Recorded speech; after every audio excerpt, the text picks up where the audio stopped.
Hey, bienvenue Internet sur la chaîne de Marmouzet73. Aujourd'hui, nous allons voir ensemble les 10 histoires les plus dingues concernant les messages qu'on a retrouvés dans des bouteilles retrouvées à la mer. Vous savez, des bouteilles, une bouteille à la mer. Alors, sans plus attendre, commençons. Partons sur l'histoire numéro 1. C'est une histoire assez dingue. C'est une histoire qui concerne la plus vieille lettre jamais retrouvée, dans une bouteille à la mer. Alors, cette histoire est surtout folle, parce que c'est totalement dingo de se dire qu'un type a envoyé une bouteille dans la mer du Nord le 30 novembre 1906 et qu'on ne l'a retrouvée que 108 ans plus tard. Accessoirement, cette lettre provenait d'un certain George Parker Beeder, un biologiste marin qui avait glissé une carte dans la bouteille demandant expressément à celui qui mettrait la main dessus de le faire parvenir au laboratoire de recherche de biologie maritime de Plymouth et qui recevrait 1 shilling en retour. À ce jour, c'est le plus vieux message retrouvé dans une bouteille jetée à la mer. Histoire numéro 2. La lettre qui prouve qu'un navire britannique a refusé de porter secours à un équipage allemand à l'eau. Nous sommes alors en 1916. Le Zeppelin allemand L-19 était de retour après une mission bombardement au Royaume-Uni lorsqu'il se cracha en pleine mer du Nord.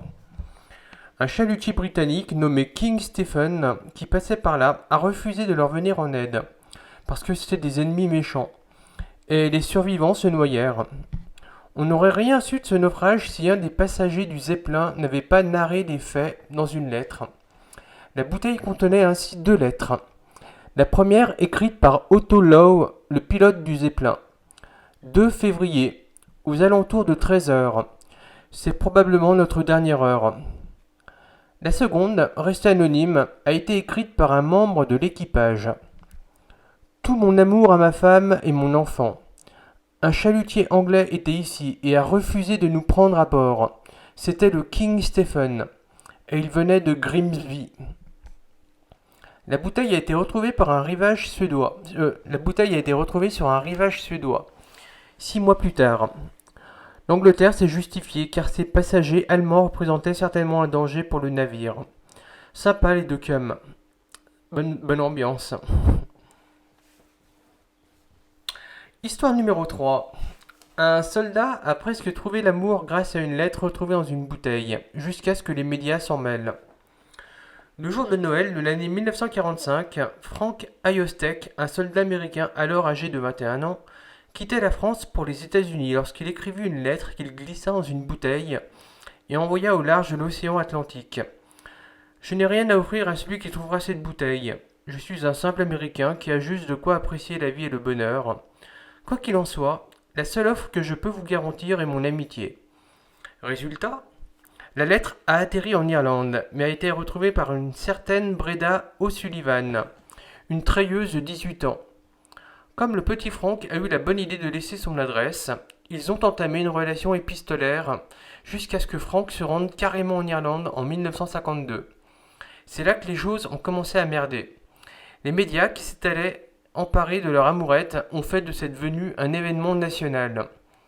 Le blême, c'est que le flirt épistolaire n'a jamais abouti à une vraie relation, et Frank a fini par rentrer aux États-Unis en bredouille. Leurs échanges sont arrêtés. Frank et Breda ont finalement accusé par la suite l'emballement médiatique d'avoir tout gâché. Histoire numéro 4. Une femme a épousé un homme grâce à une lettre trouvée dans une bouteille. On reste dans la romance avec cette sympathique histoire, plus efficace que la précédente.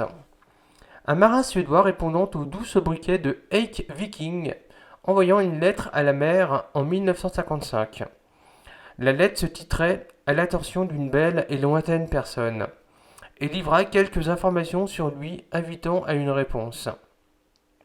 Et bah ça a marché, puisque la bouteille a été retrouvée par un pêcheur sicilien qui la donna à sa fille Paolina pour la blague. La jeune femme a fait traduire la lettre écrite en suédois par son prêtre, puis demanda son aide pour lui répondre. 3 ans plus tard, l'heure du mariage avait sonné. Et bim. Histoire numéro 5. La lettre provenant d'un passager du Titanic. Ouais, parce qu'il n'y a pas eu que Jack Dawson et Rose DeWitt sur le bateau. Il y a eu tout plein d'autres gens aussi, et notamment un certain Jeremiah Burke. ce jeune homme de 19 ans partait pour New York avec sa cousine Nora. Ils sont morts tous les deux dans le naufrage.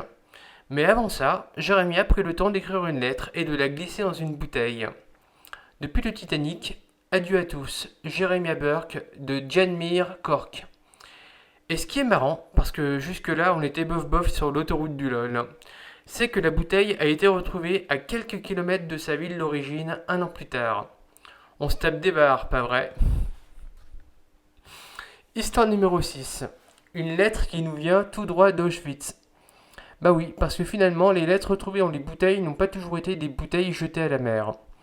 Celle-ci a été retrouvée sur le camp de concentration de Birkenau en 2009, 65 ans après qu'elle ait été écrite par Bronisław Jankowiak, un Polonais catholique arrivé sur le camp en 1943. Dans cette lettre, il mentionne 6 autres prisonniers et livre un aperçu de leur quotidien, parce qu'il n'y a pas eu que le journal d'Anne Frank dans la vie. Histoire numéro 7.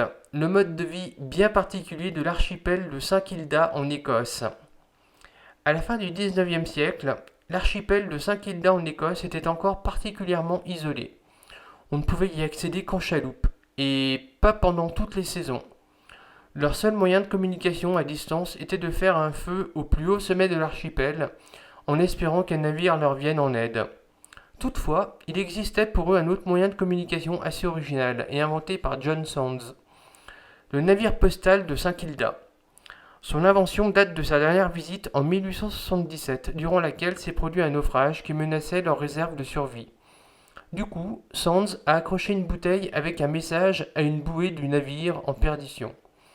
9 jours plus tard, la bouée fut réceptionnée avec la bouteille sur le rivage, et une équipe de sauvetage a été envoyée.